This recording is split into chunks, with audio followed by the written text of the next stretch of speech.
Otra consecuencia de este fallecimiento fue la circunstancia de que Justus, el cuñado del cónsul, viose en poder del resto de su herencia y, cansado de sus constantes fracasos comerciales, liquidó su negocio y se retiró a la vida privada.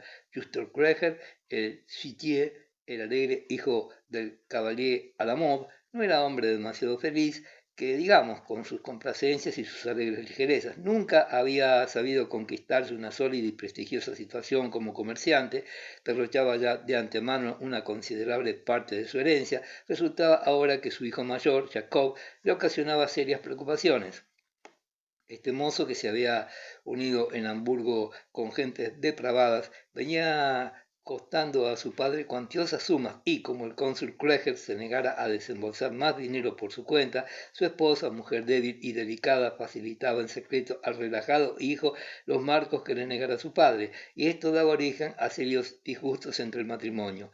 Para fin y remate de desventuras, y coincidiendo casi con la quiebra de Grunlich en Hamburgo, donde Jacob Kreger trabajaba en casa de los señores Talbot y compañía, había ocurrido con el chico algo de índole desagradable. Tratábase de una estafa de algo indigno. No se habló más de ello ni se hicieron preguntas a Justus Kreger, pero a poco se supo que Jacob había encontrado una colocación de viajante en Nueva York, para donde se disponía a embarcar en breve. Un día, poco antes de su partida, fue visto en la ciudad donde vino, probablemente para obtener dinero de su madre, aparte del que su padre le remitiera para el viaje, convertido en un jovencito afeminado, vestido con refinamiento y de enfermizo aspecto. En resumen, se marchó el mozo y el cónsul Justus, como si en adelante no tuviera sino un heredero legítimo, hablaba exclusivamente de mi hijo, refiriéndose a Gurgen, quien, en verdad, nunca se había hecho reo del más mínimo delito, pero sin embargo se mostraba de una limitación intelectual desesperante. Con grandes esfuerzos había conseguido terminar el bachillerato y, desde hacía algún tiempo, se encontraba en Jena, donde con poco gusto y menos provecho, al parecer, se dedicaba a la jurisprudencia. Johann Vanderbroek sentía en lo más vivo el poco honroso desenvolvimiento de la familia de su esposa y por eso miraba con más angustiosa expectación lo que iban a dar de sí sus propios hijos. Tenía sobrados motivos para depositar en la integridad de su primogénito la mayor confianza, pero por lo que se refería a Christian, el señor Richardson había escrito que el joven, si bien se había adueñado con indiscutible facilidad del idioma inglés, no manifestaba en el negocio el interés suficiente y que, en cambio, se distinguía por su exagerada afición a las diversiones de la gran metrópoli, al teatro, por ejemplo, impresión que corroboraban las cartas del propio Christian, en las cuales palpitaba una fuerte tendencia al nomadismo, no cansándose de pedirle fuera concedida autorización para trasladarse allá, es decir, a América del Sur, tal vez a Chile, donde buscaría colocación. Todo eso no es más que espíritu aventurero, decía el cónsul, y dispuso que el muchacho pasara otro año, el cuarto, ampliando en las oficinas del señor Richardson sus conocimientos comerciales. Se cambiaron todavía unas cuantas cartas sobre sus planes y el verano de 1851 Christian Vanderbroek se embarcó con rumbo a Valparaíso, donde ya se había procurado una plaza. Salió directamente de Inglaterra sin pasar antes por su patria. Aparte de los dos hijos, el cónsul observaba con satisfacción la firmeza y la dignidad con que Tony mantenía en la ciudad el rango que correspondía a su nombre de Vanderbroek, a pesar de que se habían previsto las hipócritas conmiseraciones y reservas que por parte de las demás familias había de encontrar como mujer divorciada y que sería forzoso superar. Decía al llegar de un paseo sulfurada y con el rostro encendido, tirando el sombrero sobre el sofá del salón de los paisajes, esa Mollendorf, Ne Armstrong, esa Lingard, esa Hulchen, esa cualquiera. ¿Qué crees que hace, mamá? Pero no me saluda. No, no me saluda. Espera a que yo la salude primero. ¿Qué te parece? Pues se fastidia porque he pasado por delante de ella en la calle ancha con la cabeza erguida y mirándola descaradamente. Vas demasiado lejos, Tony. No, hija mía, todo tiene sus límites. ¿Por qué no podías saludar tú a la señora Maldenford? Sois de la misma edad y está tan bien casada como tú en otro tiempo. Nunca, mamá. Dios mío. Vaya con el bicho.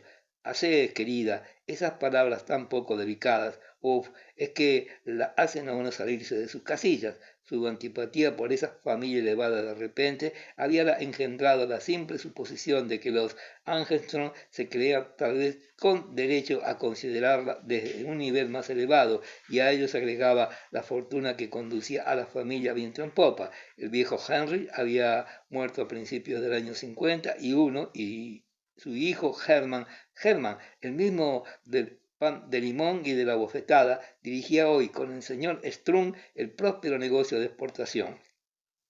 Un año más tarde había contraído matrimonio con la hija del cónsul Emnus, el hombre más rico de la ciudad que, con su comercio de maderas, había conseguido dejar una herencia de 2 millones a cada uno de sus 3 hijos.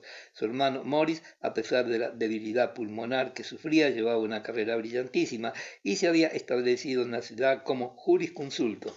Pasaba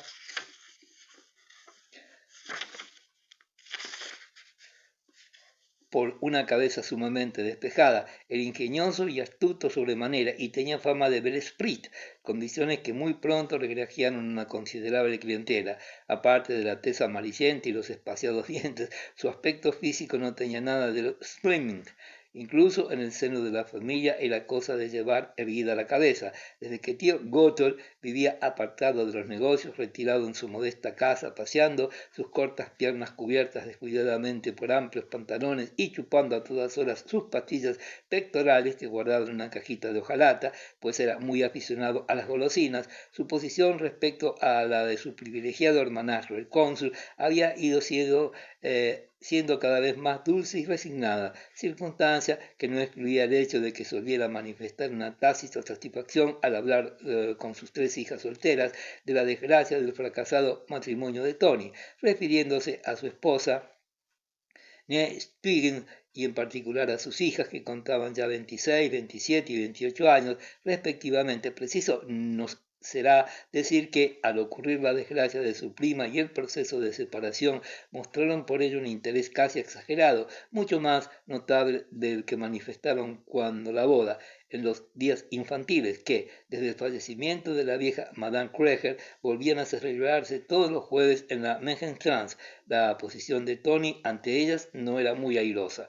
Dios mío, pobrecita, exclamaba Fifi, la menor, menuda y rechoncha, y que poseía la grotesca peculiaridad de meñarse a cada palabra y de hacer asomar la saliva en los extremos de la boca. Así es que ya está dictada la sentencia, de modo que te encuentras ahora tan lejos como antes. Ah, al contrario, decía Henriette, que lo mismo que su hermana mayor era de una altura desmesurada y extremadamente flaca.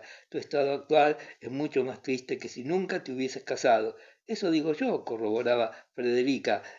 Para eso es muchísimo mejor no casarse nunca. Ah, no, mi querida Frederica, replicaba Tony, irguiendo la cabeza y preparando un certero y hábil contraataque. Puedes muy bien equivocarse, ¿no es cierto? Cuando menos se aprende a conocer la vida, ¿no? Ya no se es una boba, sin contar que tengo muchas más probabilidades de volver a casarme que bastantes muchachas solteras. ¿Sí? Respondían las primas al unísono y pronunciaban una S sibilante para aumentar la agudeza y el escepticismo de la exclamación.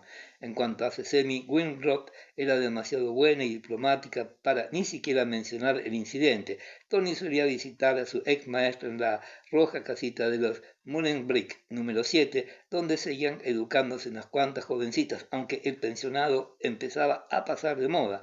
También la aventajada solterona se veía honrada alguna vez que otra a participar de un lomo de corzo asado o de una oca rellena en la Mejentrans. En semejantes ocasiones se alzaba eh, la buena mujer sobre la punta de los pies y estampaba un ruidoso beso cariñoso y expresivo en la frente de Tony. En cuanto a su hermana, Madame Kettersen, de algún tiempo acá iba volviéndose sorda con pasmosa rapidez y casi no había comprendido una palabra de la historia de Tony. A la buena de Dios, y casi siempre en las peores ocasiones, soltaba la pobre mujer su torpe carcajada con aquella ingenuidad tan suya que obligaba a Sesemi a golpear continuamente la mesa gritando «Mary, Pasaron los años, la impresión en que la ciudad causara el contratiempo de la hija del cónsul Vanderbilt iba desvaneciéndose cada día más. La misma Tone recordaba su matrimonio solamente cuando la carita sana de su Erika, ya bastante crecida, le buscaba tal o cual parecido con Benedict Grunwich. Vestía otra vez trajes claros, llevaba el cabello rizado sobre la frente y frecuentaba, como en otros tiempos, los círculos sociales. Una de las cosas que más la alegraban era la ocasión que se le presentaba todos los veranos de abandonar la ciudad por larga temporada, debido a que la salud del cónsul imponía la triste necesidad de trasladarse a diversos balnearios para seguir el tratamiento impuesto. No sabéis lo que es volverse viejo, decía. Me cae una mancha de café en el pantalón y apenas he echado una gotita de agua fría para quitármela, ya está el rabioso en el reumatismo acosándome, que no podía uno permitirse antes. Algunas veces sufría también de mareos. Iban a Obersandbrunn, Gent y Baden-Baden, a Kissingen, desde donde organizaban un tal instructivo como interesante viaje por Nuremberg hacia Múnich, por Salzburgo, Isch a Viena, Praga, Dresde, Berlín y regreso a casa. Y a pesar de que Madame Grunwich, a consecuencia de una atonía de estómago que se le había declarado recientemente, se veía forzada a sujetarse a un régimen severísimo en los balnearios, disfrutaba mucho con aquellos viajes que representaban para ella un cambio agradabilísimo, un paréntesis en la monotonía de su existencia que, a decir verdad, en casa la aburría un poquito. Ay, Dios mío, así es la vida, padre, solía decirle con la mirada fija en el techo de la habitación. Cierto que la he conocido, pero precisamente por esto encuentro que es para mí una triste perspectiva la de tener que estarme siempre encerrada en casa como una tonta. No vayas a creer por eso que no me siento a gusto a vuestro lado, papá. Merecería que me zurrasen, sería la más negra de las ingratitudes, pero la vida es así, ¿sabes? Lo que más la contrariaba, sin embargo, era aquel ambiente religioso que envolvía la casa paterna, más acentuado cada día debido a que las piadosas inclinaciones del cónsul iban intensificándose al compás de sus achaques y a que la consulesa también iba secundándolas a medida que avanzaban en años. Las acciones de gracias habían sido siempre tradicionales en casa de los Vanderbilt, pero de poco tiempo acá se había implantado la costumbre de que mañana y noche se reuniera la familia, incluida la servidumbre, en el comedor matinal para asistir a una sesión de lectura de algún pasaje bíblico que leía el cabeza de familia. Además, de año en año menudeaban las visitas de pastores y misioneros, debido a que la hidalga mansión de los Mangenstrans, donde, dicho sea de paso, se comía espléndidamente, había ido cobrando fama en el mundo de la espiritualidad, tanto luterana como reformista, y era considerada como seguro y hospitalario puerto para toda misión interior o exterior. Y así, de todos los ámbitos de la patria, llegaban aquellos señores de negro ropaje y luengas melenas, con el fin de pasar un par de días en tan grata compañía, entre piadosas pláticas, sabrosos convites y metálicas contribuciones a sus santos ejercicios. También los predicadores locales se dejaban de ver de vez en vez por la casa como buenos amigos. Tom tenía demasiada discreción y cordura para dejar vislumbrar, ni siquiera con una sonrisa, sus íntimos pensamientos, pero Tony se burlaba descaradamente y no perdía ocasión de ridiculizar a los reverendos señores con gran disgusto de sus padres.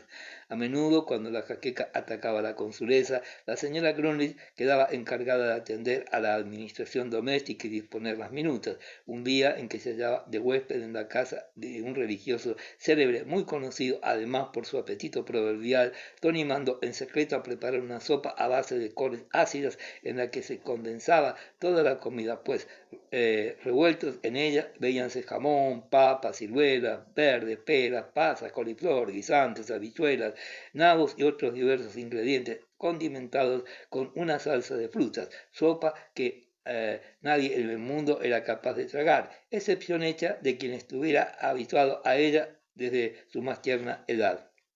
Le gusta, señor pastor? No se cansaba de preguntar Tony. ¿No? Ay, Dios mío, ¿quién iba a figurárselo? Y ponía al decirlo una cara de bribonzuela, sacando la punta de la lengua que hacía jugar con el labio superior, como solía hacer siempre que preparaba una de las suyas. El corpulento señor dejó la cuchara con resignación y dijo sin recelo, haré las paces con el plato que viene.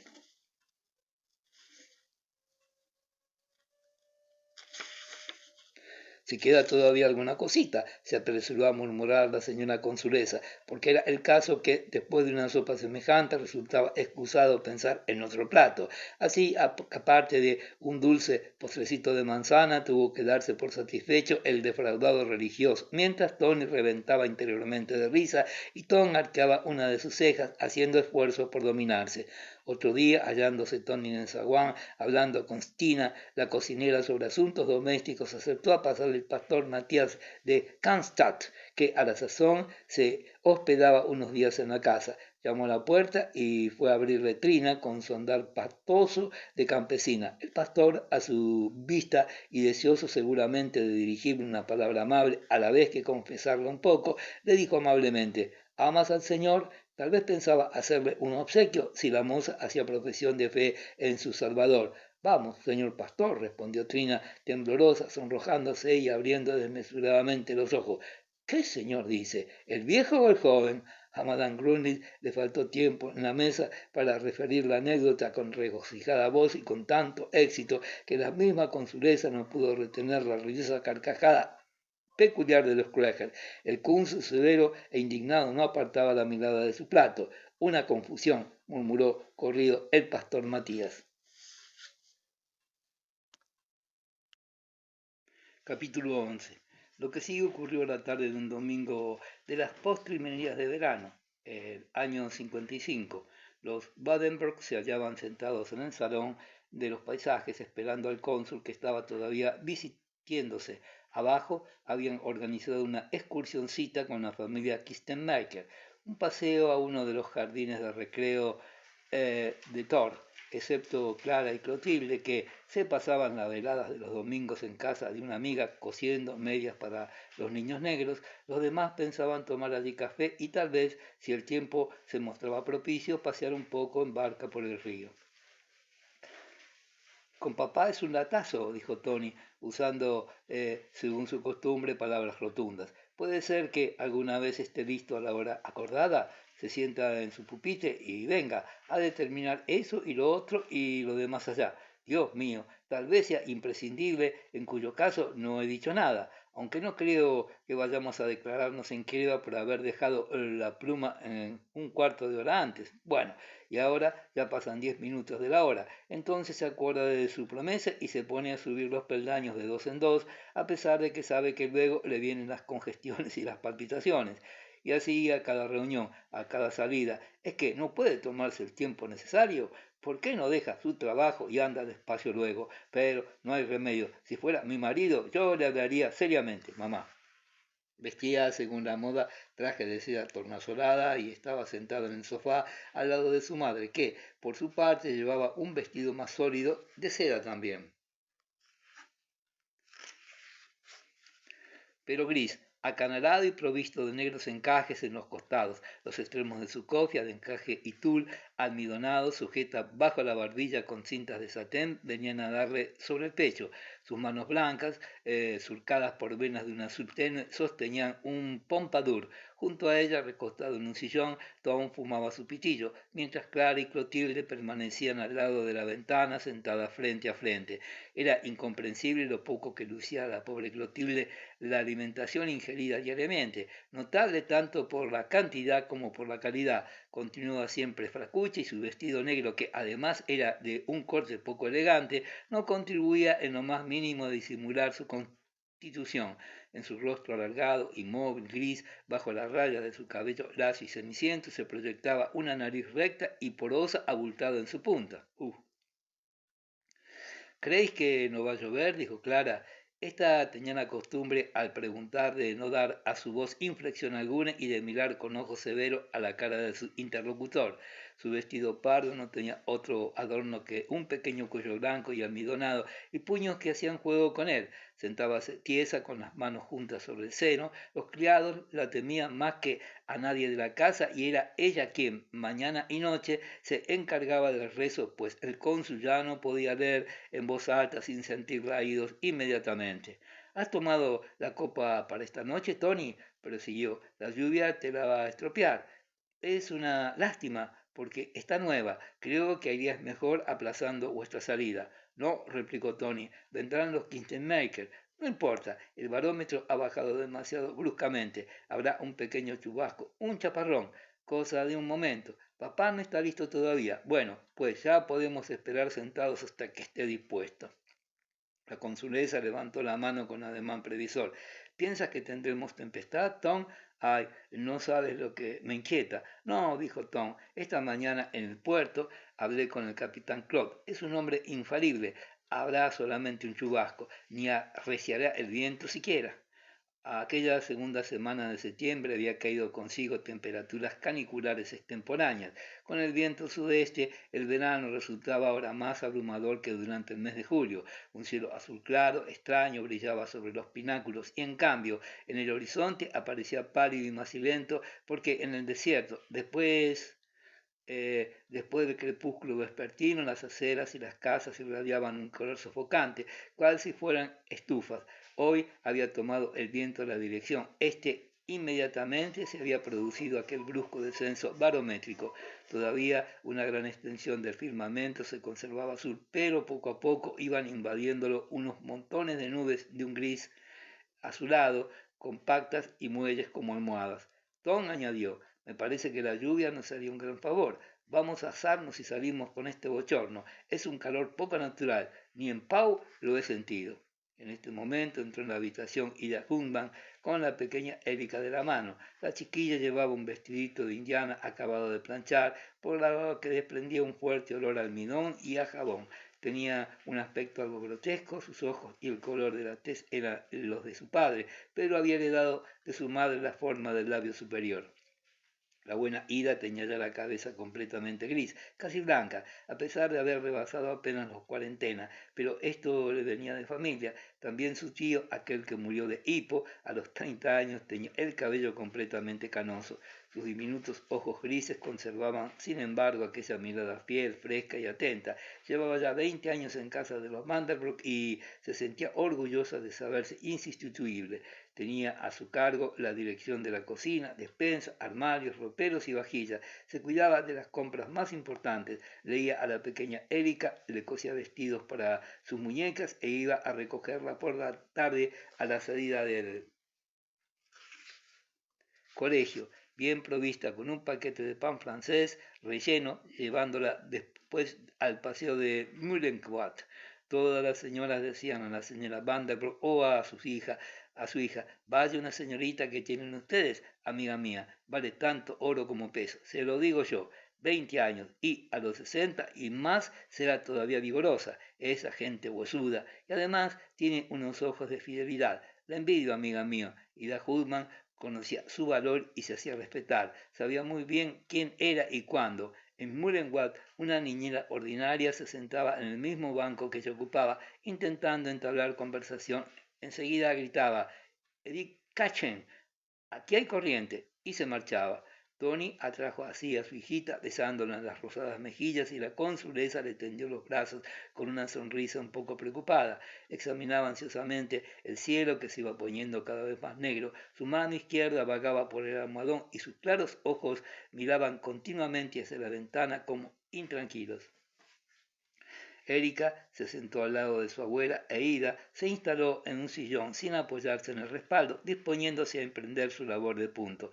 Allí permanecieron todos silenciosos esperando al cónsul. La atmósfera se hizo bochornosa, agobiante. Afuera el último trozo azul había desaparecido y el cielo gris oscuro gravitaba sobre la tierra profundo, pesado, enmarañado.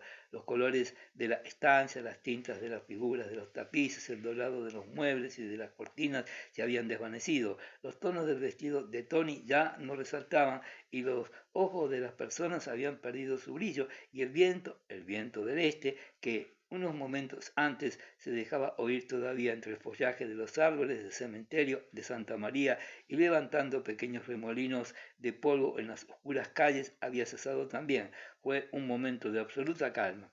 Luego, bruscamente, pasado tal instante, se produjo algo silencioso, terrible. El bochorno pareció aumentar. Notóse un vertiginoso ascenso de presión atmosférica que angustió el cerebro, oprimió el corazón y suprimió el aliento. Una golondrina pasó veloz y tan baja que pudo percibirse el roce de sus alas en el empedrado, y esta opresión incomprensible, esta tensión, esta asfixia creciente del organismo hubieran sido insoportables de haberse prolongado aún la más mínima parte de un instante, si al alcanzar su fuerza máxima no se hubiese producido una laxitud, una distensión, una especie de rompimiento nimio liberador que se efectuó no se sabe dónde, imperceptible al oído y que, sin embargo, uno hubiera jurado que se oía, si en aquel preciso momento y sin que le precediera casi una sola gota, no se hubiera desplomado la lluvia a cántaros, llenando las calles hasta inundar las aceras en espumoso torrente. Thomas, a quien la enfermedad había acostumbrado a estudiar las manifestaciones de sus nervios, se había inclinado en aquel preciso segundo, arrojando con brusco ademán de la mano el cigarrillo que tenía en la boca. Luego miró a su alrededor para observar si los demás lo habían percibido también. Le pareció notar algo en su madre. Los restantes no aparecían afectados en lo más mínimo. La consuleza, fijos los ojos en la lluvia que velaba completamente el templo de Santa María, suspiró. Gracias a Dios. Sí, dijo Tom, va a refrescar en 2 minutos. Las gotas colgaron de las hojas de los árboles y podremos tomar café en la galería. Tilda, abre ya la ventana. El ruido de la lluvia se hizo más intenso. Era un verdadero estrépito. Por doquier chapoteo, fragor, torrentas y espumas. El viento se había levantado de nuevo y soplaba alegremente por entre las cortinas de agua, rasgándola y agitándola. A cada momento aumentaba el frescor. Entonces entró Lina, la camarera, venía por el peristilo jadeante e irrumpió con tal precipitación en el aposento que Ida Hugman, entre apacible y airada, exclamó: «¡Por Dios, qué!». Los inexpresivos ojos azules de Lina estaban desmesuradamente abiertos y sus labios luchaban en vano para articular una palabra. Ay, señora consulesa, vengan corriendo, por Dios. Ay, por el amor de Cristo, lo que acaba de... Vaya, dijo Tony, ya habrá hecho un destrozo, probablemente alguna pieza de porcelana fina. No, mamá, lo que es tu servidumbre. Ah, no, Madame Grunlich, no es eso. Arriba, el señor, cuando le llevaba las botas me lo encontré sentado en el sillón sin poder hablar. Venga enseguida, me parece que el señor cónsul no está bien. Vaya a buscar a Grabó, gritó Thomas empujándolo hacia la puerta. Dios mío, exclamó la consulesa cubriéndose el rostro con ambas manos y precipitándose hacia fuera del salón. Vaya a buscar a Grabó, tome un coche, corriendo, repitió Thomas jadeante. Todos subieron apresuradamente al piso superior y, atravesando el comedor matinal, penetraron en el dormitorio, pero el cónsul Vanderbroek ya había muerto. Quinta parte. Los Vanderbroek. Capítulo primero. Buenas noches, Justus, dijo la consulesa. ¿Van bien las cosas? Siéntate. El cónsul Kreger dio a su hermana un abrazo tan suave como poco efusivo y estrechó la mano a la mayor de sus sobrinas, que se encontraba en el comedor con su madre. Justus contaba aproximadamente sus 55 años y habíase dejado crecer como adición al mezquino bigote una recia barbilla redonda que dejaba al descubierto la barbilla y era ya completamente gris. Escasos mechoncitos de cabello, cuidadosamente alisados, rodeaban su espaciosa y rosada calva. Un ancho crespón de luto abrazaba la manga de su elegante levita. ¿Sabes ya la novedad, Betsy?, preguntó. A ti, Tony, va a interesarte más que a nadie. Se trata de que hemos vendido nuestra finca de la Burgstore. ¿A quién? Pues no a un solo individuo, sino a dos. Será dividida. Derribarán la casa, harán 2 solares separados por una tapia y luego el comerciante Betien por la derecha y el comerciante Sarenson por la izquierda construirán cada cual una casa. Y loado sea Dios. Es inaudito, exclamó la señora Grunlich, plegando las manos sobre el seno y dirigiendo una mirada al techo. La finca del abuelo, vaya, ya tenemos estropeada la propiedad. Precisamente lo espléndido de ella consistía en su extensión, que por otra parte era excesiva, pero en esto estaba precisamente la magnificencia. El inmenso jardín llegaba hasta el Treve, y luego la casa en la parte de atrás con la escalinata y la avenida de castaños, así que ahora será dividida. Betien va a colocarse delante de la puerta fumando una pipa y Sorenson hará lo mismo ante la suya. Sí, hay que decir, Dios lo ha dispuesto, tío Justus. No hay quien sea lo bastante distinguido para ocupar toda la finca. Menos mal que el abuelito no ha podido presenciarlo. El ambiente estaba todavía demasiado saturado de tristeza para que eh, se atreviese Tony a manifestar su indignación a grandes voces y con más enérgico lenguaje. Era el día de la apertura del testamento. 2 semanas después del fallecimiento del cónsul, hacia las 6 de la tarde, la consulesa había llamado a su hermano invitándole a una conferencia con Thomas y el señor Marcus, el apoderado, sobre las disposiciones del difunto y el reparto de la herencia. Tony había expresado el deseo de asistir también a la reunión. Era un interés que debía a la familia y a la casa, según dijo, y esforzándose para dar a la entrevista el verdadero tono de una sesión de un consejo de familia, después de bajar las cortinas de las ventanas, había encendido las bujías del gran candelabro dorado, además de las 2 lámparas de parafina que ardían ya sobre la mesa, cubierta con un tapete verde.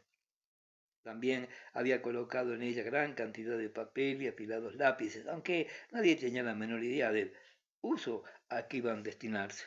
El vestido negro daba a su figura una esbeltez de adolescente, y a pesar de haber sido con seguridad la que con más intensidad sintió la pérdida del cónsul, con quien tanto intimara durante aquellos últimos años, y de que aquel mismo día, al pensar en él, sus ojos se vieron nublados 2 veces por las lágrimas, a punto de deshacerse en amargo llanto, la perspectiva de aquel pequeño consejo de familia, de aquella seria reunión en que debía tomar parte, exaltando el sentido de su dignidad, encendía sus mejillas y daba luz a su mirada y a sus movimientos, soltura e importancia. En cambio, la consulesa, agobiada por el espanto, el dolor y las 1000 solemnidades y formulismos propios del caso, tenía un aspecto extraordinariamente dolorido. Su rostro, enmarcado en los negros encajes de la cofia, parecía aún más pálido, y sus ojos garzos tenían un reflejo mate. No obstante, su cabello alisado y partido en dos por una raya continuaba siendo rubio oscuro, sin brillar en él ni un solo hilo de plata. ¿Era todavía un prodigio de la pintura parisiense o usaba peluca? Solo la señorita Huckman poseía el secreto y jamás lo hubiera revelado, traicionando a la señora de la casa. Estaban sentados al extremo de la mesa, esperando a que Thomas y el señor Marcos regresaran del despacho. Con una tersa albura se destacaban los dioses pintados sobre los zócalos, resaltando sobre el azul celeste del fondo. La consulesa dijo: «Se trata de mi querido Justus. Te he rogado que vinieras. En una palabra, es por Clara, la pequeña. Mi estimado Jane, que en gloria esté, ha dejado a mi cargo la elección de un tutor, ya que a la niña le faltan todavía 4 años. Ya sé que no eres aficionado a cargarte de obligaciones, pues ya tienes las tuyas para con tu esposa e hijos, para con mi hijo, Betsy. Bien, bien, hemos de ser cristianos y compasivos, justos, así como nosotros perdonamos a nuestros deudores. ¿Sabes? Acuérdate de nuestro misericordioso Padre Celestial». Su hermano le dirigió una mirada en la que se notaba cierta extrañeza. Hasta entonces semejantes discursos solo se escuchaban de labios del difunto cónsul. «Dejemos eso», prosiguió ella. «Claro que el cargo no trae consigo considerables preocupaciones. Quisiera rogarte que aceptaras esa tutoría». «Con mucho gusto, Bessie, con mucho gusto lo haré. No podría ver a mi pupila. La muchachita me parece demasiado seria». Se llamó a Clara y ésta se presentó andando lentamente, pálida, vestida de negro, con gesto triste y reservado. Puede decirse que había pasado todo el tiempo transcurrido desde la muerte de su padre retirada en su habitación y rezando. Sus oscuros ojos estaban inmóviles, parecía petrificada de dolor y de temor de Dios. El tío Justus, siempre galante, salió a su encuentro, inclinándose al estrecharle la mano. Luego le dirigió unas palabras oportunas, después de las cuales la jovencita se retiró, habiendo antes recibido en sus labios inmóviles un beso de la consulesa. «¿Y cómo está el señor Gurgen?», preguntó ésta, reanudando la conversación. «¿Le prueba Weimar?». «Sí», respondió el cónsul Kreger, encogiéndose de hombros y volviendo a sentarse. «Creo que ahora ha encontrado su verdadero lugar. Es un buen muchacho, Bessie, un joven honrado, pero después de fracasar por 2 veces en el examen era lo mejor. La jurisprudencia no le hacía mucha gracia y su colocación en correos en Weimar es muy aceptable. Y dime, he oído que vuelve tu Christian». «Sí, justo, vendrá. y Dios le proteja durante la travesía. Ah, es un viaje tan terriblemente largo. Aunque le escribí al día siguiente de morir Jen, todavía no debe de haber recibido la carta y luego ha de tardar aún, viniendo en barco de vela unos 2 meses. Pero es preciso que venga, me hace gran falta, Justus. Cierto es que Tom decía que Jen no hubiera permitido nunca que el chico dejase su colocación de Valparaíso, pero date cuenta, casi 8 años hace que no lo he visto y ahora en estas circunstancias, no, quiero tenerlos a todos a mi lado en los tiempos difíciles, cosa natural en una madre. Claro, claro, exclamó el cónsul Kreger, viendo que las lágrimas empezaban a asomar a los ojos de su hermana. Thomas está ya de acuerdo, continuó ella, puesto que, ¿dónde estará Christian mejor que en el negocio de su padre, que en gloria esté, que en el negocio de Tom? Puede quedarse, trabajar aquí. Ah, me consume la angustia al pensar continuamente que aquel clima puede perjudicarle. En este momento entraron en la habitación Thomas Vanderbroek y el señor Frederick Wilhelm Marcus, apoderado del difunto cónsul desde largos años. Era este un hombre de elevada estatura y vestía levita parda con un crespón de luto. Hablaba con gran calma y voz trémula, tartamudeando ligeramente, y daba la impresión de que meditaba un segundo cada palabra que iba a pronunciar. Tenía la costumbre de tirarse continuamente del descuidado bigote castaño que le cubría la boca con los dedos índice y medio de la mano derecha, o bien de frotarse cuidadosamente ambas manos, dejando vagar su mirada con tan esquiva delicadeza que hacía el efecto de que estuviera turbado y ensimismado, aunque no perdía detalle de lo que se trataba. Thomas Vanderbroek, jefe ya a sus pocos años de la importante casa de comercio, presentaba un aspecto de grave dignidad, pero estaba pálido y sus manos, en particular una de las cuales lucía el gran sello de esmeraldas patrimonial, eran blancas como los puños de la camisa que contrastaban con el negro de la manga y tenían una palidez yerta reveladora de que estaban secas y frías. Aquellas manos, con sus bien cuidadas uñas, ovales, tendían a mostrar una coloración azulada y, en ciertos momentos, en ciertas situaciones de agitación, podían adoptar una expresión desagradable que hasta entonces había sido ajena a la típica mano de los Vanderbroek, ancha y gruesa, aunque bien modelada. El primer cuidado de Tom fue abrir la vitrina que daba acceso al salón de los paisajes para que entrara el calor de la estufa que, detrás de la pantalla de hierro labrado, ardía en aquella habitación. Cambió luego un apretón de manos con el cónsul Kreger y tomó asiento a la mesa frente al señor Marcus sin dejar de mirar, arqueando una ceja según su costumbre y como digno revelador de sorpresa a su hermana Tony, pues ésta a su vez le contestó hiriendo la cabeza y bajando la barbilla, con lo cual le dificultó toda ulterior observación. Entonces, ¿no podemos llamarte señor cónsul?, preguntó Justus Kreger. Es que en los Países Bajos esperan en vano que los representes, Tom.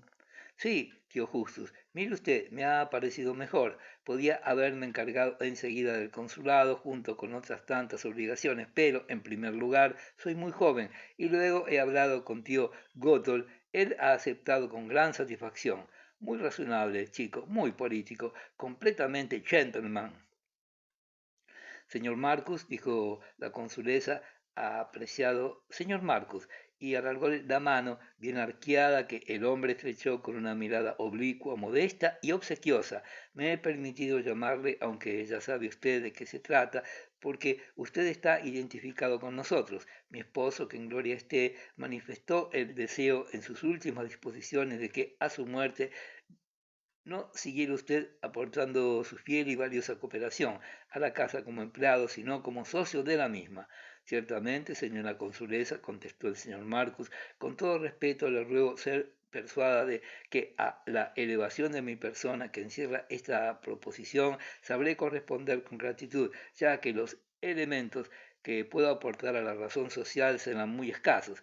Ante Dios y los hombres digo que nada mejor sabría hacer que aceptar agradecidísimo la oferta de usted y de su señor hijo. Sí, Marcus, en este caso solo me resta darle las gracias cordialmente por el favor que me hace aceptando una parte de la gran responsabilidad que para mí solo sería tal vez excesiva, dijo Thomas rápida y llanamente, alargando la mano a su socio por encima de la mesa. Los dos estaban de acuerdo hacía ya tiempo y toda aquella escena no era más que puro formulismo. Compañía es tontería. Bueno, entre ustedes dos va a desmentir el proverbio, dijo el cónsul Kreger, y vamos al grano, muchachos. Aquí yo solo no tengo que intervenir en lo referente a la dote de mi pupila. El resto me es igual. ¿Tienes una copia del testamento, Bessie? ¿Y tú, Tom, un pequeño cálculo? Lo llevo en la cabeza, dijo Thomas, y recostándose en el respaldo de sillón, fija la mirada en el techo de la estancia y moviendo un lapicero de oro de un lado a otro de la mesa, empezó a recitar de memoria el estado de cuentas.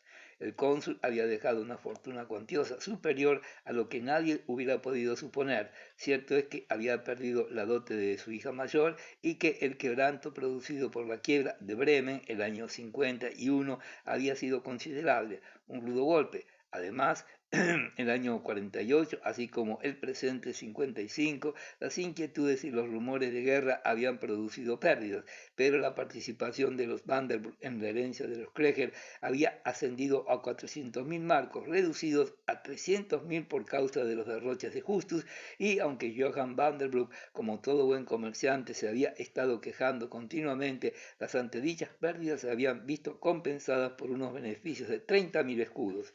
El capital, pues, ascendía, deducción hecha de todos los bienes inmuebles, a 750.000 marcos en cifras redondas. Incluso el mismo Thomas no había podido poner nunca en claro, a pesar de su intervención en el negocio, el haber del mismo, y mientras la consulesa acogía con discreta calma el número aumentado y Tony lanzaba una mirada repleta de graciosa e infantil dignidad que contrastaba con la expresión de duda que reflejaba su rostro y que parecía decir, es mucho, muchísimo, así somos ricos. Y el señor Marcus se frotaba tranquilamente las manos con aire distraído. El joven expresaba el número con una especie de nerviosa y apremiante altivez que tenía algo de despecho.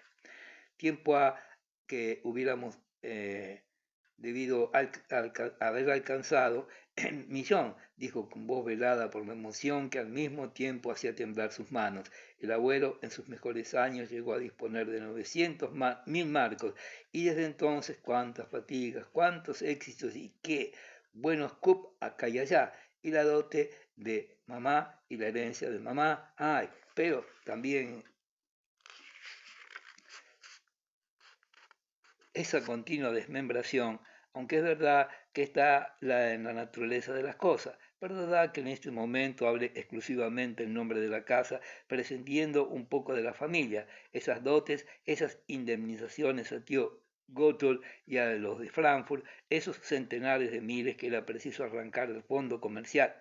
Y pensar que entonces solo tenía dos hermanos el dueño de la casa. En fin, ¿qué debemos de hacer? Ya vamos a tener trabajo, Marcus.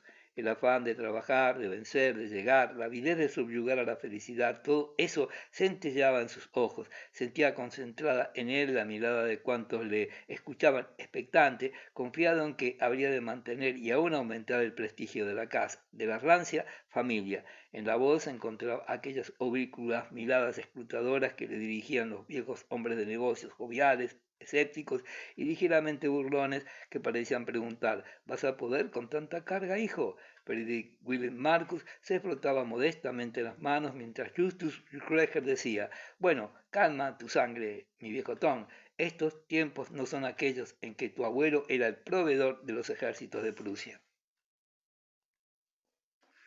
Empezó una discusión de circunstancias sobre las grandes y pequeñas disposiciones testamentarias, discusión en que todos participaron y en la cual Justus Kreger representaba el buen humor, llamando continuamente a Tom su Alteza, el príncipe regente.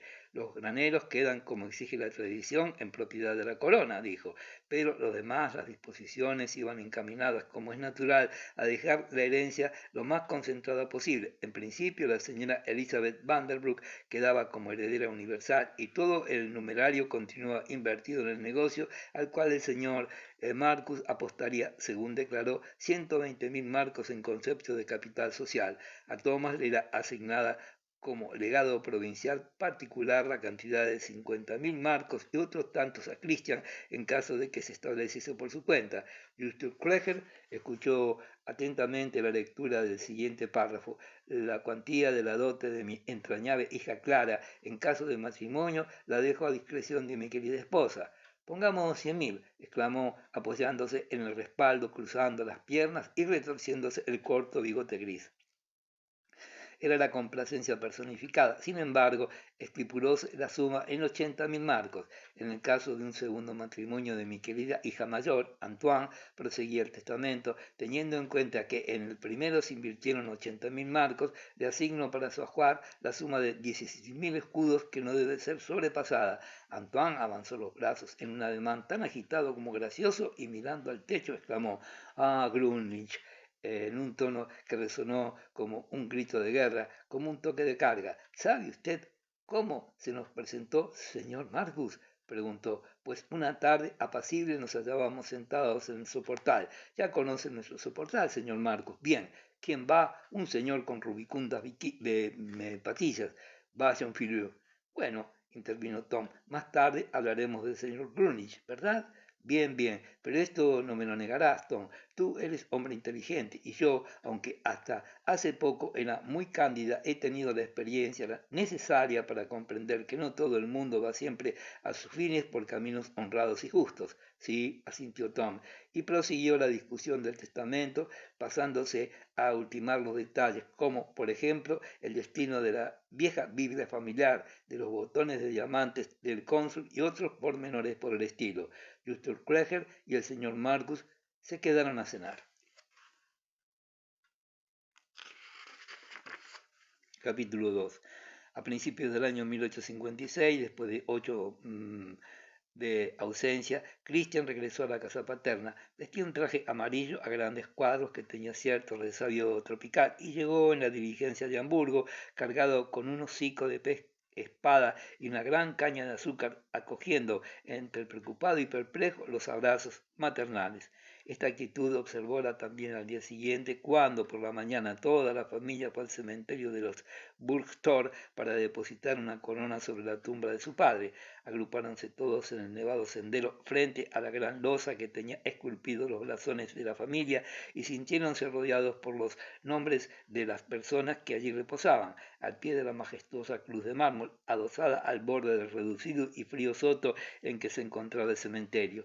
Toda la familia estaba presente, excepto Clotilde, que había marchado a desdicha para cuidar de su padre enfermo. Tony depositó la corona sobre el nombre de su padre, recién grabado en letras de oro, y sin hacer caso de la nieve, se arrodilló al borde de la tumba, orando en silencio. El negro velo que le envolvía y su ancho vestido que se extendía alrededor de su cuerpo le daban un aire extraño y hasta sublime. Solo Dios sabía el grado de dolor, de religiosidad y también de presunción que se albergaba en lo íntimo de la bonita mujer colocada en aquella posición. Thomas no se sentía dispuesto a reflexionar sobre este tópico, pero Christian, en cambio, contemplaba a su hermano con una mezcla de burla y de inquietud, mirándola de sus labios como diciendo: «¿Vas a justificar también eso? ¿No te sentirás disgustada cuando te levantes? ¡Qué desagradable!». Tony tomó al vuelo aquella mirada al levantarse, pero no se turbó lo más mínimo. Irguió la cabeza, se ordenó el velo y el vestido y se volvió con gran aplomo para retirarse, lo que alivió visiblemente a Christian. Así como el difunto cónsul, con su efusivo amor a Dios y al crucificado, había sido el primero de su familia que manifestó sentimientos elevados, liberales y poco frecuentes, así también parecían ser sus dos hijos varones, los primeros Vanderbilt que retrocedían ante la presencia de tales sentimientos. Seguramente Thomas había sentido la muerte de su padre con mucho más dolor con el que el que su abuela sintiera por la pérdida de suyo. Sin embargo, no era capaz de hincarse de rodillas al pie de su tumba y nunca se había echado, como su hermana Tony, sobre la mesa, sollozando cual un niño, cuando le producían hondísima pena las graves palabras pronunciadas entre lágrimas con que Madame Grunlich solía evocar entre asado y postre los rasgos del carácter del autor de sus días. Frente a tales explosiones observaba el joven una discreta seriedad, un respetuoso silencio y correspondía a ellas con una reservada inclinación de cabeza, hasta que, cuando ya nadie pensaba en el difunto, sentía que sus ojos iban llenándose lentamente de lágrimas, sin que, por eso, cambiara lo más mínimo la expresión de su rostro. Distinta cosa ocurría con Christian, quien no podía mantener su ecuanimidad frente a las efusiones de su hermana. En estos casos se inclinaba sobre el plato, se volvía a experimentaba la necesidad de ocultarse y le interrumpía frecuentemente con voz queda y pesarosa. Por Dios, Tony, al tiempo que su voluminosa nariz se comprimía en innumerables plieguecitos. Sí, hay que decirlo, el muchacho demostraba inquietud y perplejidad en cuanto la conversación venía a agitar en torno al difunto y parecía como si temiera y evitara no ya las delicadas manifestaciones hijas de profundos y solemnes sentimientos, sino hasta estos mismos. Nadie le había visto aún derramar una sola lágrima sobre la tumba paterna. El largo extrañamiento por sí solo no era suficiente para explicarlo, y lo más notable del caso era que, contrastando con su manifiesta repugnancia hacia este tema de conversación, procuraba quedarse a solas con su hermana Tony para hacerse relatar por ella el proceso de aquella tarde terrible con todos sus horrores y plenitud de detalles que Madame Grunlich narraba con mucho color.